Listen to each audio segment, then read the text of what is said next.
Yo, what's good, everybody? So I'm about to give you guys a Mortal Kombat review in less than 15 minutes, if that makes sense. iMovie be on, they be hating. So basically, let me explain this to you, right? We're gonna name this in categories, right? First of all, where the hell is Johnny? Where the hell is Johnny Cage? Where was Johnny Cage? Where was Johnny Cage?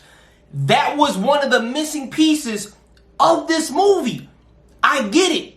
The director, I believe, said he loved Kano. He didn't feel like Johnny Cage needed to be in this movie. Are you kidding me? Are you kidding me? Either way, Kano did an unbelievable job. He's probably the only person in that movie that made me laugh. But if Johnny Cage was in there, it would have made me laugh too. So let's talk about this, right? So the movie starts off, we're going to talk about this movie in spurts, because like I said, only got about 14 minutes, So Bihan, aka SubZero, he was on some black energy. He was on some Black Force energy the whole movie. And I loved it. Because SubZero, y'all don't know, is my favorite character. Is my favorite character. Then behind them is between Johnny Cage and Raiden. Right?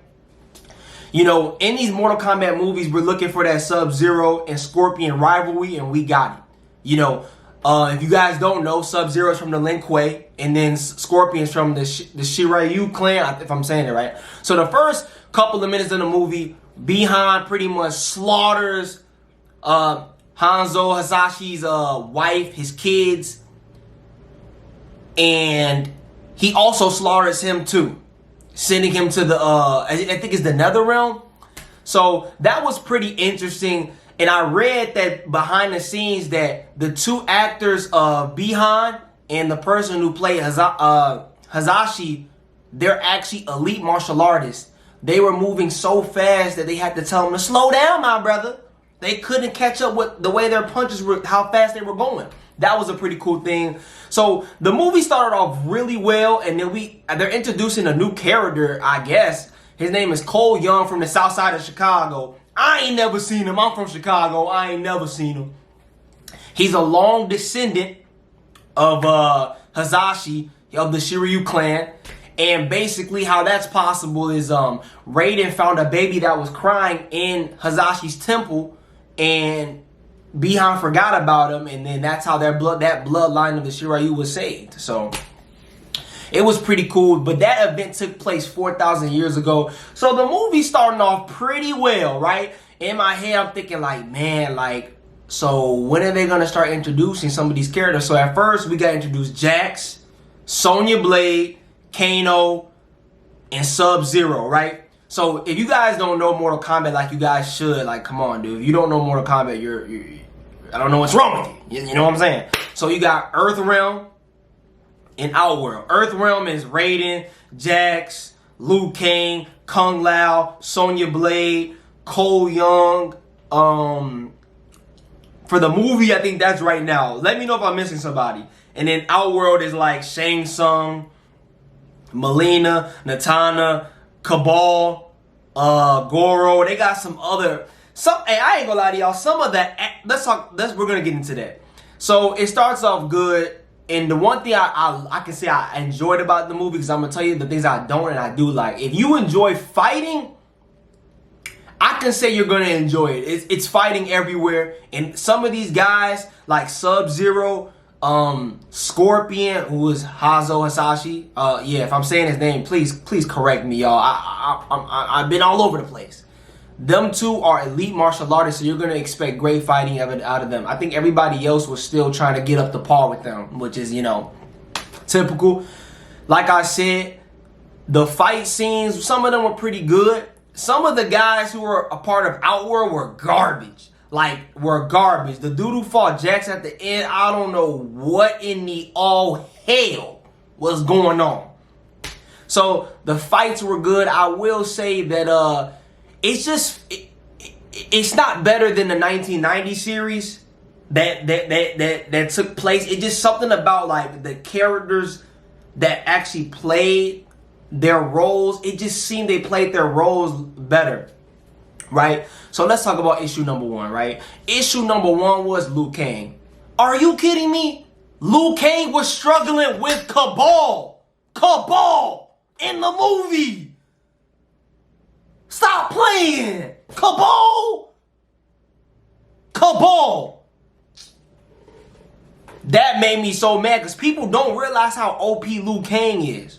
Like, what? Well, we know Kung Lao in majority of the Mortal Kombat movies, he always dies. Like, that's a fact. He always dies. You know, Shang Tsung took his soul or whatever.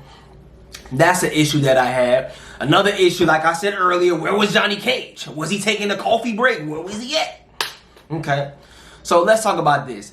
So now we're getting on to the movie, and now the logo. So now Sonya Blade and Jax have come to a theory that if you have the logo, you're a chosen one to fight in the tournament of Mortal Kombat, which they're probably right. And I think the logo is called Arcana, right? And later Raiden explains is when you have the logo of the Arcana on you, in order to unlock its power, you have to reach your soul. You have to find out what motivates you. That was pretty cool. That's the one thing I liked about Mortal Kombat is like they also brought some intellectual themes and some motivating themes into it. That was a really good part. I really enjoyed Raiden's character too. No hating is my brother, the Thunder God, the Thunder Clap. So now we're gonna talk about that. So now we get introduced to Kano. And then, so now I pretty much gave y'all the first half of the movie, right? Cole Young he's like a fighter, but he doesn't really know that he doesn't know his bloodline at this point, right? So now they meet Kano, and pretty much Kano is like, you know what, Sonya Blade? I've been to Raiden's Temple. I'm a black dragon. I did this. I'm a big dog. I do this. I do drugs. I sell them and do all of this. So they make a deal. Sonya Blade's like, I'll give you $2 million, $3 million if you get us to Raiden's Temple.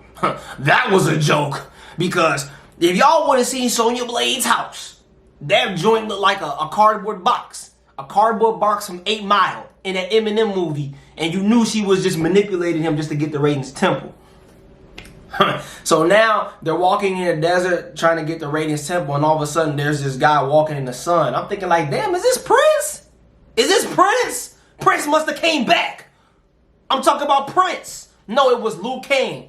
And it's funny because Kano he's just so arrogant. And then Liu Kang just shot a fireball at his hand and just lit his ass up. But from there, y'all, it was pretty interesting, you know, because the first time I watched it, I fell asleep. So I don't know what that means.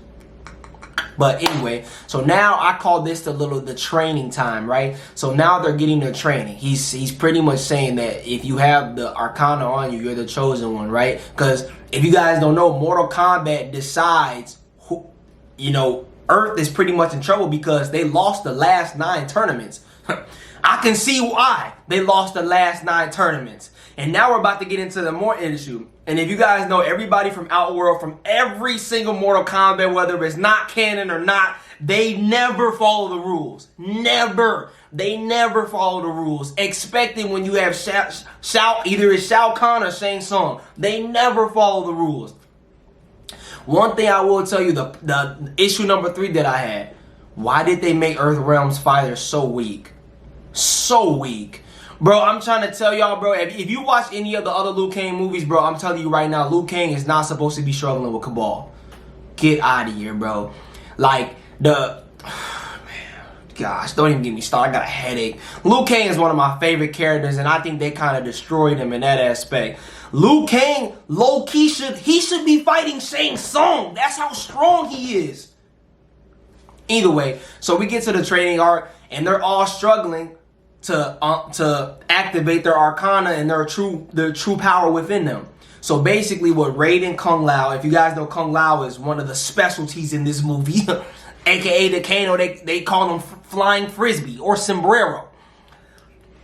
One thing I will say that's amazing is they found a way they did it a smart way. They tried to manipulate them into unlocking their Arcana. Meaning, with Kano, they made him angry. They called him a slop, a pig, and then the laser from his eye came out. With Raiden he sent him home knowing that Goro was going to attack his family, and he unlocked his power, trying to protect his family from Goro. And if you don't know who Goro is, that's he's pretty much an upgraded Shrek.